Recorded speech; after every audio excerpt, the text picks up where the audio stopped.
Everyone, welcome to path IAS academy. मैं प्रिंस कुमार शर्मा आप सबका पाथ आईएएस एकेडमी में स्वागत करता हूं। तो आज जो है हम सीजीपीएससी के जो है बेसिकली उसमें साइंस जो हम डिस्कस कर रहे हैं उसमें आज हम बायोलॉजी के अंतर्गत नर्वस सिस्टम अर्थात तंत्रिका तंत्र के बारे में जो है डिस्कस करने वाले हैं। बहुत ही इंपॉर्टेंट टॉपिक है। चलिए बिना किसी देरी के आगे बढ़ते हैं। और ये आपका मेंस का भी जनरली जो है टॉपिक है, तो आपके दोनों में काम आएगा। हालांकि बहुत डिटेल में हम नहीं जाएंगे। जो प्रीलिम्स पॉइंट ऑफ व्यू से है उस तो हम प्रीलिम्स पॉइंट ऑफ व्यू से कुछ फैक्चुअल चीज़ों को जो है यहाँ पर टैकल करने का जो है कोशिश करेंगे, ताकि अगर इससे क्वेश्चन आते हैं तो वो आपसे टैकल हो जाएं। तो सबसे पहले इंपॉर्टेंट बात ये है कि तंत्रिका तंत्र जो होता है वो बेसिकली मैंने आपको बताया कि ह्यूमन में कंट्रोल एंड कोऑर्डिनेशन अर्थात नियंत्रण एवं समन्वय दो तरीके से होता है। एक तो आपका होता है basically chemical control and coordination, जिसमें हम हार्मोन्स के बारे में पढ़ते हैं, हार्मोन्स के द्वारा नियंत्रण और समन्वय। और दूसरा एक चीज़ है कि जिसमें हम न्यूरॉन्स के बारे में पढ़ते हैं, नर्वस सिस्टम के बारे में पढ़ते हैं, तंत्रिका तंत्र के बारे में पढ़ते हैं, जिसके द्वारा जो है हमारे बॉडी में कंट्रोल एंड कोऑर्डिनेशन होता है। और जब हम बात करते हैं हमारे बॉडी के नर्वस सिस्टम की, जब हम बात करते हैं तो इसको दो पार्ट में कैटेगराइज किया गया है। एक को हम बोलते हैं केंद्रीय तंत्रिका तंत्र सेंट्रल नर्वस सिस्टम, और दूसरा जो है इसका टाइप होता है परिधीय तंत्रिका तंत्र, जिसको हम पेरिफेरल नर्वस सिस्टम बोलते हैं। ठीक है। अब केंद्रीय जो तंत्रिका तंत्र होता है इसमें दो चीज़ें आती हैं मेनली। एक तो आता है ब्रेन और दूसरा आता है स्पाइनल कोड, मेरुरज्जु, मस्तिष्क और मेरुरज्जु। जबकि पेरिफेरल नर्वस सिस्टम ये दो टाइप का होता है। एक होता है ऑटोनोमस नर्वस सिस्टम, जिसको हम ANS बोलते हैं शॉर्ट में, और साथ ही साथ इसको हम बोलते हैं स्वायत्त तंत्रिका तंत्र। और दूसरा जो टाइप है वो है वॉलंटरी नर्वस सिस्टम, या उसको हम सोमैटिक नर्वस सिस्टम भी बोलते हैं, ऐच्छिक तंत्रिका तंत्र भी इसको हम बेसिकली बोलते हैं। ठीक है। अब अगर हम ऑटोनोमिक नर्वस सिस्टम की ओर जाएं तो यहाँ दो टाइप के आपको मिलेंगे, अनुकंपी तंत्रिका तंत्र जिसको हम सिंपैथेटिक नर्वस सिस्टम, और दूसरा परानुकंपी तंत्रिका तंत्र जिसको हम पैरासिम्पैथेटिक नर्वस सिस्टम बोलते हैं। और अगर हम बात करें वॉलंटरी नर्वस सिस्टम या फिर सोमैटिक नर्वस सिस्टम या फिर ऐच्छिक तंत्रिका तंत्र, तो ये दो टाइप में जो है डिवाइडेड है। संवेदी तंत्रिका सेंसरी नर्व और दूसरा है प्रेरक तंत्रिका मोटर नर्व। ठीक है। तो कुल मिला के अगर हम इसको मेनली डिफाइन करें तो ब्रेन और स्पाइनल कॉर्ड को छोड़कर बॉडी में जो भी हमारे जो है न्यूरल सिस्टम का जाल फैला हुआ है, ठीक है, जो भी पूरे न्यूरल सिस्टम का जाल फैला हुआ है उसको हम जैसे यहाँ पर आप देख रहे हैं तो ये ब्रेन हो गया आपका और ये पूरा स्पाइनल कॉर्ड हो गया। इसके अलावा जो भी न्यूरल सिस्टम हमारे बॉडी में फैला हुआ है वो पूरा का पूरा जो न्यूरल सिस्टम है वो किसके अंतर्गत आता है, परिधि तंत्रिका तंत्र पेरिफेरल के अंतर्गत आता है। और बाकी का हम बात करें तो मस्तिष्क और मेरुरज्जु, स्पाइनल कॉर्ड और ब्रेन, ये मेनली सेंट्रल नर्वस सिस्टम केंद्रीय तंत्रिका तंत्र का हिस्सा होता है। तो हमको जो फोकस करना है वो मेनली इसमें करना है कि प्रीलिम्स से ज़्यादा क्वेश्चन जो है इसी से ही पूछे जाते हैं, अगर पूछा जाता है तो भी। ठीक है। अब इसमें जो है मस्तिष्क के तीन हिस्से होते हैं, अग्र मस्तिष्क जिसको हम फोर ब्रेन बोलते हैं, मध्य मस्तिष्क जिसको हम मिड ब्रेन बोलते हैं, और हिंड ब्रेन जिसको हम पश्च मस्तिष्क बोलते हैं। तो ये तीन इसके जो है पार्ट हैं। चलिए आगे हम बढ़ते हैं। तो यहाँ तक हमने जो है डिस्कस किया कि बेसिकली हमारे बॉडी में एक कॉम्प्लेक्स जो है मोस्ट कॉम्प्लेक्स ऑर्गन सिस्टम है जो इवॉल्व हुआ है आज तक के केस में, जिसको हम ह्यूमन नर्वस सिस्टम बोलते हैं। मतलब एक जटिल संरचना है मानव तंत्र की, जो है मानव शरीर की अगर संरचना की बात करें तो इसमें एक जो है सबसे जटिल संरचना के रूप में हमको तंत्रिका तंत्र के रूप में देखने को मिलता है। मतलब एक कॉम्प्लेक्स स्ट्रक्चर हमारे बॉडी में इवॉल्व हुआ है, जो कि केवल जो है एनिमल्स और जो है ह्यूमन में पाया जाता है। इसके अलावा अगर हम बात करें तो प्लांट्स में नर्वस सिस्टम वगैरह नहीं पाया जाता है। ठीक है। साथ ही साथ अगर हम बात करें सेंट्रल नर्वस सिस्टम, जो कि कंसिस्ट करता है ब्रेन और स्पाइनल कॉर्ड, ये इंपॉर्टेंट पॉइंट है, आपको यहाँ पर याद रखना है, मैंने आपको थोड़ी देर पहले बताया। और जब हम पेरिफेरल नर्वस सिस्टम परिधि तंत्रिका तंत्र की बात करते हैं तो उसमें सारे के सारे नर्व्स जो बॉडी के हैं, सभी प्रकार के नर्व्स ये इसमें इंक्लूड आते हैं। तो ये मोटे तौर पे आपको इसको ध्यान रखना है। केंद्रीय तंत्रिका तंत्र में आपका मस्तिष्क और बेसिकली आपका मेरुरज्जु जिसको हम मेरुदंड भी बोलते हैं, स्पाइनल कॉर्ड भी बोलते हैं, वो आता है। और पेरिफेरल नर्वस सिस्टम में आपका बेसिकली आता है जितने भी नर्व्स हैं बॉडी में, तंत्रिकाएं हैं, वो सब इसके अंतर्गत आ जाती है। ठीक है। नाउ आगे बढ़ते हैं और हम देखते हैं आपका जो है केंद्रीय तंत्रिका तंत्र के बारे में हम पहले डिस्कस कर लेते हैं। और उसमें क्योंकि हमको जो है उसी के अंतर्गत ब्रेन के बारे में पढ़ना है और उसके पार्ट्स के बारे में पढ़ना है और बेसिकली उसके कार्य के बारे में पढ़ना है, वही हमारा मेन मुद्दा है। तो केंद्रीय तंत्रिका तंत्र तंत्रिका तंत्र इसके बारे में हमको बेसिकली यहाँ पर देखना है। तो जब हम बात करते हैं सेंट्रल नर्वस सिस्टम की, इसको हम शॉर्ट में CNS बोलते हैं या केंद्रीय तंत्रिका तंत्र भी बोलते हैं, तो बेसिकली ये हमारे बॉडी का सेंट्रल प्रोसेसिंग यूनिट है। तो एक नंबर का ऑब्जेक्टिव क्वेश्चन MCQ आपका यहीं से ही डेवलप होता है कि किस पार्ट को हम जो है सेंट्रल प्रोसेसिंग यूनिट बोलते हैं शरीर का। तो आपको याद रखना है सेंट्रल नर्वस सिस्टम को बोलते हैं। और अगर ये ऑप्शन नहीं दिया हुआ तो ब्रेन, ठीक है, आपको याद रखना है। तो अगर पूछे आपको कि सेंट्रल प्रोसेसिंग यूनिट क्या है, तो सेंट्रल प्रोसेसिंग यूनिट आपका सेंट्रल नर्वस सिस्टम है या फिर मान लीजिए ब्रेन है, ठीक है। अल्टीमेटली ये ब्रेन इसका मेन पार्ट है, ठीक है, और साथ ही साथ स्पाइनल कॉर्ड भी है। तो of the body it consist of brain and the spinal cord, अर्थात यह जो है मस्तिष्क और बेसिकली मेरुरज्जु, मेरुदंड दोनों का कॉम्बिनेशन है, जिसको हम एक साथ क्या बोलते हैं, केंद्रीय तंत्रिका तंत्र या सेंट्रल नर्वस सिस्टम बोलते हैं, जो हमारे बॉडी का सेंट्रल प्रोसेसिंग यूनिट या केंद्रीय प्रसंस्करण इकाई इसको हम बोलते हैं हिंदी में, ठीक है। केंद्रीय प्रसंस्करण इकाई, इसको आपको यहाँ पर ध्यान में रखना है। नाउ अब हम आगे बढ़ते हैं और इसके अंतर्गत सबसे पहले ह्यूमन ब्रेन की अगर हम बात करें तो आपको यहाँ पर डायग्राम में दिख रहा होगा ये ह्यूमन ब्रेन के बारे में। इस प्रकार से ब्रेन आपको जो है जनरली इमेज में देखने को मिलता है। तो अगर हम बात करें कुछ फैक्ट्स के बारे में ह्यूमन ब्रेन के, तो आपको यहाँ जानने को मिलेगा कि जो ऑन एवरेज औसतन अगर हम देखें तो एक एडल्ट ब्रेन का जो वजन है, ठीक है, वो 1 kg से लेकर 1.5 kg तक के बीच में होता है। मतलब अगर हम वेट की बात करें, ठीक है, मतलब कितना उसका भार होता है, अगर हम वो देखें तो लगभग 1 से लेकर 1.5 kg तक इसका जो है भार होता है एडल्ट का, ठीक है। इसको आपको यहाँ पर ध्यान रखना है, जिसमें मेनली क्या होते हैं सॉरी न्यूरॉन्स होते हैं, ठीक है। क्या होते हैं मेनली? न्यूरॉन्स। और अगर आपको पूछा जाए कि the fundamental unit of the brain, अगर आपको पूछा जाए, क्योंकि ये एक इंपॉर्टेंट क्वेश्चन है, तो किसको बोलते हैं? न्यूरॉन्स को बोलते हैं। तो अगर आपको पूछा जाए कि मस्तिष्क की मूलभूत इकाई क्या है, तो आपको याद रखना है न्यूरॉन्स है। ये बात आपको एक नंबर के क्वेश्चन के लिए पूछी जा सकती है, ठीक है। और नर्वस सिस्टम का भी, मस्तिष्क और as well as nervous system, तंत्रिका तंत्र का, ठीक है। तो कुछ भी क्वेश्चन पूछ सकता है, विच इज कॉल्ड या which is known as fundamental unit of brain और नर्वस सिस्टम, को इनमें से कौन सा जो है बेसिकली कहलाती है मूलभूत इकाई, जिसकी मस्तिष्क की या फिर तंत्रिका तंत्र की, तो आपको याद रखना है न्यूरॉन्स उसका आंसर होगा, ठीक है। Now recent estimate have suggested that the brain, ठीक है, contains anywhere between 86 billion to 100 billion neuron. मतलब इतनी ज़्यादा संख्या में, मतलब जो देखिए ब्रेन जो है वो रिसर्च का पार्ट है, लगातार उसमें रिसर्च किए जाते रहे हैं और किए जाते रहेंगे आगे भी, जब तक कि इंसान जो है, इंसान का अपने बारे में पूरी तरह से जान नहीं लेता, वो लगातार जो है पूरी तरह से जो है रिसर्च करता रहेगा और उसमें भी नई नई जो है चीज़ें, बातें जो है निकल कर आती हैं। तो उसमें अभी तक जो पता लगा है कि ह्यूमन ब्रेन में जो है 86 बिलियन से लेकर 100 बिलियंस तक जो है क्या होते हैं, न्यूरॉन्स बेसिकली पाए जाते हैं, जो कि फंक्शनिंग यूनिट होते हैं, पूरी तरह से ब्रेन का कार्य करते हैं और ब्रेन के जरिए ही हमारी पूरी बॉडी क्या होती है, कंट्रोल होती है। यहाँ पर आपको जो है यहाँ पर याद रखना चाहिए। आगे हम बढ़ते हैं। ब्रेन, तो मैंने आपको बताया कि ब्रेन के बारे में सबसे इंपॉर्टेंट बात, one of the important part है, पहली बात तो, ठीक है, बहुत महत्वपूर्ण अंग है हमारे शरीर का, largest and central organ of the human nervous system. ये भी इंपॉर्टेंट बात आपको याद रखना है कि सबसे बड़ा और सेंट्रल, केंद्रीय जो है ऑर्गन है, जो पूरे बॉडी को कंट्रोल करने का काम करता है, ठीक है। तो it is control unit of the nervous system which help us in discovering new things, नई चीज खोजने में मदद करता है, कुछ चीज़ों को याद करने में मदद करता है, ठीक है, एंड अंडरस्टैंडिंग, समझ में भी, समझ विकसित करने में मदद करता है, हमको डिसीजन लेने में मदद करता है, फैसला लेने में, ठीक है, कोई भी, और भी बहुत सारी एक्टिविटीज़ है जो इसके द्वारा कंट्रोल होती है। अब सबसे इंपॉर्टेंट बात ये कि हमारी जो खोपड़ी होती है इसके अंदर ये इंक्लोज होते हैं, जिसको हम स्कल बोलते हैं, ठीक है। और उसमें जो है ये जो हमारा जो स्कल हम बोलते हैं, खोपड़ी बोलते हैं, जिसके अंदर ब्रेन है, ये ब्रेन को बेसिकली क्या करता है, सभी प्रकार से उसको मैकेनिकल प्रोटेक्शन देने का क्या करता है, काम करता है। इस ये आपका जो है मेनली स्कल का काम है। नाउ जब हम आगे बढ़ते हैं और देखते हैं कि हमारे जो ह्यूमन ब्रेन है उसके कौन कौन से मुख्य पार्ट हैं, अंग की बात करते हैं, ठीक है।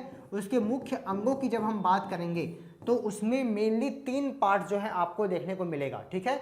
जो मेजर पार्ट है, आपको याद रखना है, जो मेजर पार्ट है उसमें अगर आपको देखने को मिलेगा तो बेसिकली कौन कौन सा पार्ट आता है, तो इसमें हम इसको यहाँ पर थोड़ा डायग्राम से देखने की कोशिश करते हैं तो आपको समझ में आएगा कि उसके 3 बेसिक पार्ट हैं, ठीक है।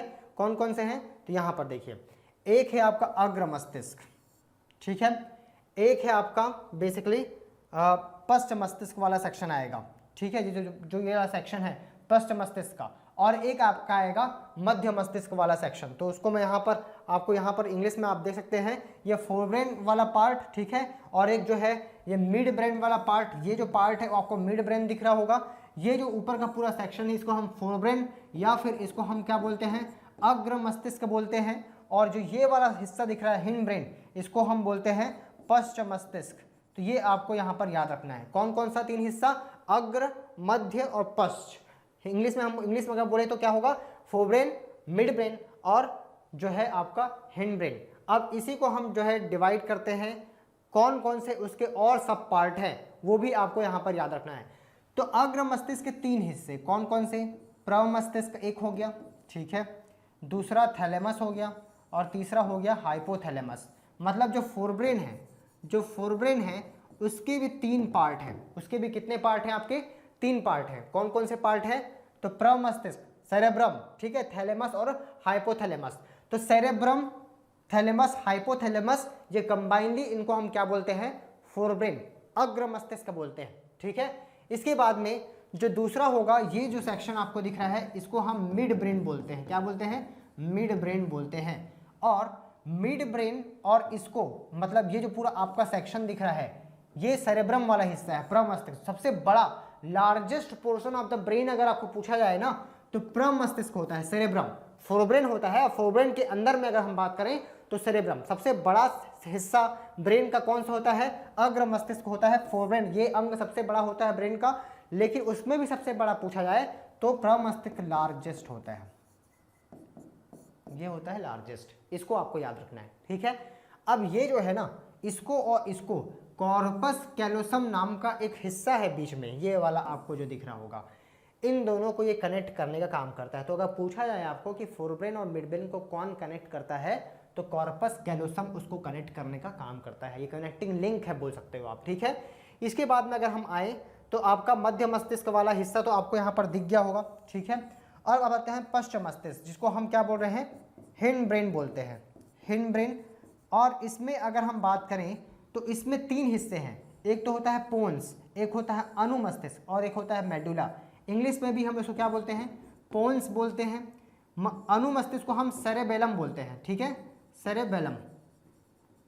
और मेडुला को मेडुला ऑब्लोंगेटा ही बोलते हैं, ठीक है। और उसके बाद में ये जो सेक्शन आपको दिख रहा होगा बीच में, इसको हम बोलते हैं क्या, इसको हम बोलते हैं स्पाइनल कॉर्ड, मेरुरज्जु उसको हम बोलते हैं। यहाँ पर आप देख सकते हैं इंग्लिश में भी पोन्स, मेडुला और सेरेबेलम, ठीक है, ये मिलकर क्या बनाता है, हिंड ब्रेन बनाता है। फोरब्रेन मतलब सेरेब्रम, हाइपोथैलेमस और जो है आपका थैलेमस है यहाँ पर, ठीक है, यहाँ पर मिस हो गया है, वो थैलेमस रहेगा। 3 जो है उसके सेक्शन यहाँ पर मेनली होते हैं, ठीक है।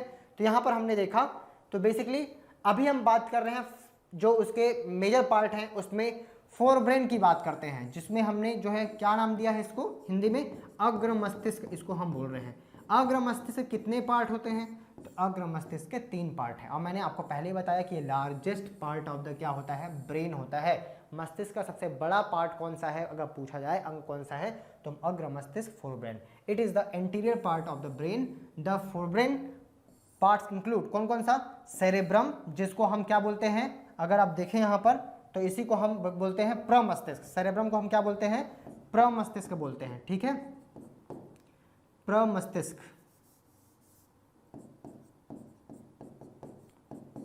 प्रमस्तिष्क इसको हम बोलते हैं, इसको आपको यहाँ पर याद रखना है, ठीक है। ये यहाँ पर देख सकते हैं, यहाँ पर ये वाला सा नहीं होगा, मस्तिष्क, ठीक है, ये आपको यहाँ पर ध्यान में रखना है। इसके बाद में हाइपोथैलेमस है और थैलेमस है। तो ये 3 जो पार्ट हैं ये मिलकर क्या बनाते हैं, अग्र मस्तिष्क बनाने का काम करते हैं। और उसमें भी अगर हम बात करें, कुछ फैक्ट्स की बात करें, तो आपको पता चलेगा कि फोरब्रेन का जो फंक्शन है वो कंट्रोल करना है। क्या क्या को, ये बहुत इंपॉर्टेंट है, जो हम ये फंक्शन पढ़ेंगे ये इंपॉर्टेंट है, रिप्रोडक्टिव फंक्शन कंट्रोल करना। तो मैंने आपको बताया था भाई, हाइपोथैलेमस जो है बेसिकली एक ग्लैंड की तरह भी काम करता है, ये पिट्यूटरी ग्लैंड को कंट्रोल करता है कुछ सर्टेन हार्मोन्स के द्वारा। और पिट्यूटरी ग्लैंड क्या करता है, बाकी सारे ग्लैंड को कंट्रोल करता है, जो भी रिप्रोडक्टिव, चाहे वो ओवरी हो, चाहे वो टेस्टिस हो, चाहे बाकी जो है इंडोक्राइन ग्लैंड हो, मतलब अंतःस्रावी ग्रंथियाँ हो, सबको वो कंट्रोल करने का काम करता है। तो एक प्रकार से वो किसका हिस्सा है, फोरब्रेन का हिस्सा है। तो ये हमारे प्रजनन जो कार्य है उसको, उसके लिए जो बेसिक हार्मोन्स होते हैं उसको रेगुलेशन करने का ये काम करता है।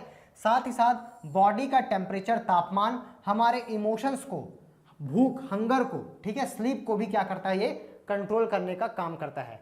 अब इंपॉर्टेंट बात ये कि ये लार्जेस्ट होता है फोरब्रेन जो होता है बाकी पार्ट से अगर हम देखें, और उसमें भी अगर हम देखें तो सेरेब्रम क्या होता है, बेसिकली अगर हम बात करें सेरेब्रम उसका बड़ा हिस्सा, प्रमस्तिष्क सबसे बड़ा होता है। अपने आप में फोरब्रेन तो बड़ा पार्ट है ही, लेकिन उसमें भी अगर हम बात करें तो उसका हिस्सा सेरेब्रम भी अपने आप में सबसे बड़ा है, ठीक है। नाउ और ये वर्टेब्रेट में जितने भी वर्टेब्रेट्स के ब्रेन है उन सब में जो है लार्जेस्ट पार्ट होता है। नाउ सेरेब्रम के फंक्शन पे थोड़ा सा हम यहाँ पर बात कर लेते हैं। सेरेब्रम मेन उसका रिस्पॉन्सिबल किसके लिए रिस्पॉन्सिबल है, थिंकिंग के लिए, सोचने की जो प्रवृत्ति है, जो भी हम सोचते हैं बैठकर, वो कहाँ से हमारे किस सेक्शन से प्रोसेस होता है, प्रमस्तिष्क, सेरेब्रम से, ठीक है। इसके अलावा जो इंटेलिजेंस है हमारा, ठीक है, और कॉन्शियसनेस है, ठीक है, मेमोरी है, ये सारी चीज़ें कंट्रोल होती है कहाँ से, बेसिकली सेरेब्रम वाले पार्ट से। और टच, हियरिंग, विजन, स्पीच, यहाँ तक कि स्पीच हो गया आपका, टच हो गया, हियरिंग हो गया, विजन हो गया, ये सब में भी जो है बेसिकली हमारा ये वाला हिस्सा इन्वॉल्व होता है, उसको इंटरप्रेट करने का काम करता है, उसको समझने का जो है बेसिकली क्या करता है, काम करता है। तो ये उसका सेंटर है, इसको आपको याद रखना है, ठीक है। नाउ आगे बढ़ते हैं और हम देखते हैं मिड ब्रेन के सेक्शन को, जिसको हम क्या बोलते हैं, मध्य मस्तिष्क इसको हम बोलते हैं। ये स्मॉलेस्ट होता है, सबसे छोटा होता है, ब्रेन का सेंट्रल पार्ट में पाया जाता है ये, ठीक है। और इसमें दो चीज़ें हैं, देखो एनसीईआरटी में आपको अब मिलेगा कॉर्पस क्वाड्रिजेमिना मिलेगा, 4 पिंड होते हैं वो मिलेगा, ठीक है। लेकिन वो आपको नहीं पूछता है, बेसिकली आपको ये सेक्शन ऑब्जेक्टिव में कई बार पूछा जाता है, टेक्टम और टेगमेंटम, ठीक है। तो ये दो पार्ट हैं मेनली जो फंक्शनिंग पार्ट हैं। टेक्टम जो है, टेक्टम ये कंट्रोल करता है रिफ्लेक्स मूवमेंट, प्रतिवर्ती जो भी मूवमेंट होता है उसको जो है कंट्रोल करता है। और बेसिकली किसके प्रतिवर्ती क्रियाओं को जो है कंट्रोल करता है, तो हमारे सिर के, आईज के और नेक के मसल्स को ये कंट्रोल करता है। टेगमेंटम जो है ये मेनली इन्वॉल्व होता है अगर हम देखें तो मूवमेंट्स में, स्लीप में, अराउजल में, अटेंशन में, ठीक है, और डिफरेंट नेसेसरी रिफ्लेक्सेस में, मतलब कुछ प्रतिवर्ती जो है जो संवेदी अंग है उसमें जो है बेसिकली ये रिस्पॉन्ड करता है। तो ये सब चीज़ें जो है उसमें मिड ब्रेन, अगर हम मेनली बात करें ना तो विजन का और हियरिंग का एक केंद्र अगर हम देखें तो वो मेनली जो है यहाँ पर होता है, इसको आपको यहाँ पर ध्यान रखना है, ठीक है। नाउ आगे हम बढ़ते हैं और हम देखते हैं पश्च मस्तिष्क के बारे में। तो पश्च मस्तिष्क की जब हम बात करते हैं, पश्च मस्तिष्क की जब हम बात करते हैं तो ये सबसे लोअर पार्ट होता है ब्रेन का, सबसे निचला हिस्सा होता है ब्रेन का, इसको आपको याद रखना है। अब हिंड ब्रेन की बात करें तो इसके भी 3 हिस्से हैं। पहला सेरेबेलम, सेरेबेलम जिसको अनुमस्तिष्क बोलते हैं हम। देखो सेरेब्रम और सेरेबेलम में कंफ्यूज नहीं होना है।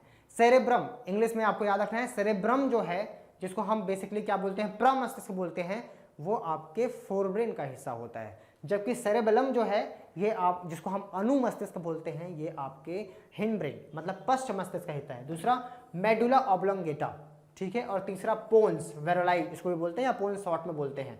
अब इसका फंक्शन की अगर हम ध्यान दें तो मेनली इसके 3 रीजन हमने देखे, उसमें जो पहला है उसमें जो तीनों रीजन है ये आपस में मिलकर अगर हम देखें ये आपस में कोऑर्डिनेट होकर समन्वित तरीके से काम करते हैं और ये ह्यूमन के सर्वाइवल के लिए जो है जितने भी नेसेसरी प्रोसेसेस हैं उनको कंट्रोल करने का काम करते हैं। जैसे कि आपकी श्वास पर नियंत्रण किसके द्वारा होता है, ब्रीदिंग पे, जो ब्रीदिंग रेट है वो मेडुला ऑब्लोंगेटा मेन उसका सेंटर है और इन दोनों से मिलकर जो है वो क्या करता है, कोऑर्डिनेट होकर उसको कंट्रोल करता है।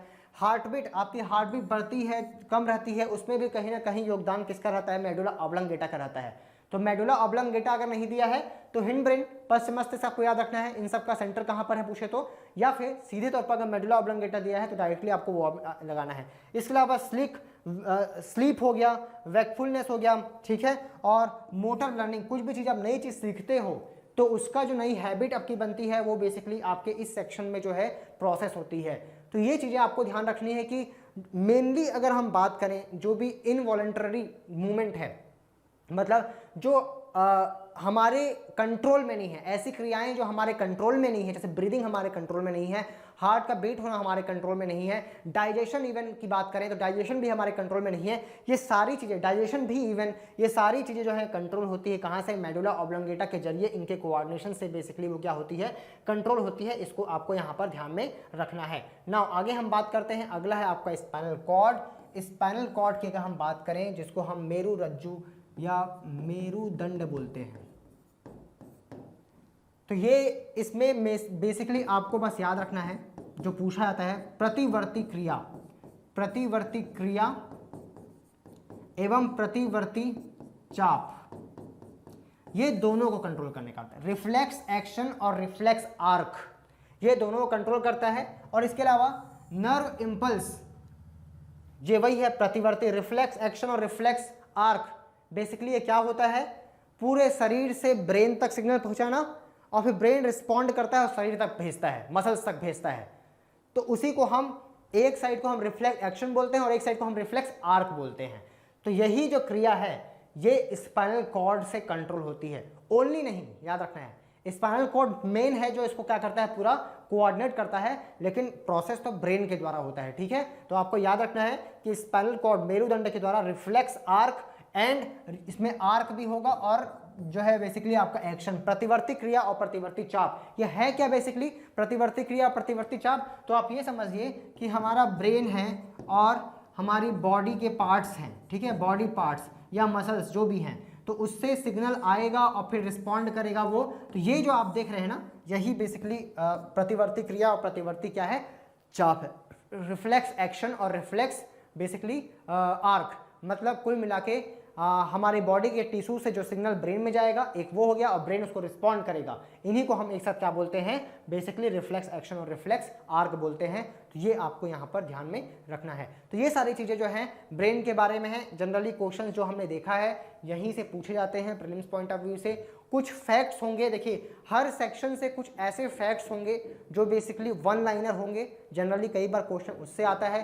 तो उसको हम लास्ट में, जब हमारा बायोलॉजी का, ह्यूमन बायोलॉजी का सेक्शन कंप्लीट होगा, तो मैं लास्ट में एक जो है वीडियो लेकर आऊँगा जिसमें हम पूरी तरह से सारे बॉडी पार्ट्स के कुछ मेजर फंक्शंस के बारे में हम वहाँ पर पढ़ेंगे। जैसे हमने डाइजेस्टिव सिस्टम पढ़ लिया है और भी बाकी सर्कुलेटरी सिस्टम पढ़ लिया, हार्ट के बारे में पढ़ लिया है, तो उसमें कुछ छोटे छोटे फैक्ट्स होते हैं जो वन लाइनर होते हैं। वो वन लाइनर जो है हमसे जब हम कंसेप्ट पढ़ते हैं तो वो मिस हो जाते हैं, लेकिन पेपर में पूछे जाते हैं। तो ऐसे फैक्ट्स के लिए जो है आपको मैं जो है एक वीडियो में सारे फैक्चुअल इन्फॉर्मेशन दूंगा और उसको जो है मैं आपको प्रोवाइड भी कर दूंगा पीडीएफ फॉर्म में, ताकि आप जो है उसको याद रखें और अगर उससे क्वेश्चन आते हैं तो आप सीधे तौर पे लगा ले, उसमें गलती ना करें। क्योंकि जब हम फंक्शनिंग के बारे में पढ़ते हैं तो कुछ फैक्ट्स हम जो है छूट जाते हैं हमसे, जो कि होते हैं, जो पेपर में पूछे जाते हैं, जो हमारे क्लास में कवर नहीं हो पाते, तो उसको भी हम अलग से कवर करने की जरूर कोशिश करेंगे। तो यहाँ पर हमारा ब्रेन का सिस्टम जो है कंप्लीट होता है। जो एक्स्ट्रा चीज़ है यहाँ पास वो है एक न्यूरॉन्स के बारे में, उसको हम जब मिसलेनियस टॉपिक हम जब हम कवर करेंगे तो वहाँ हम फैक्ट्स में वहाँ उसको हम डिस्कस करेंगे, क्योंकि वहाँ से भी एक आध क्वेश्चन जो है पूछे जा सकते हैं। तो ये हमारा हो गया नर्वस सिस्टम के बारे में। हालांकि मेंस में हमको बहुत डिटेल में पढ़ना पड़ता है, तो वहाँ हम और डिटेल में पढ़ते हैं। तो प्रीलिम्स के लिए इतना ही काफ़ी है, बाकी जो फैक्ट्स होंगे उसको हम आगे कवर करेंगे ही। तो आज के लिए इतना ही, मिलते हैं अगले वीडियो में कुछ और जो है सिस्टम के साथ में। चलिए, थैंक यू।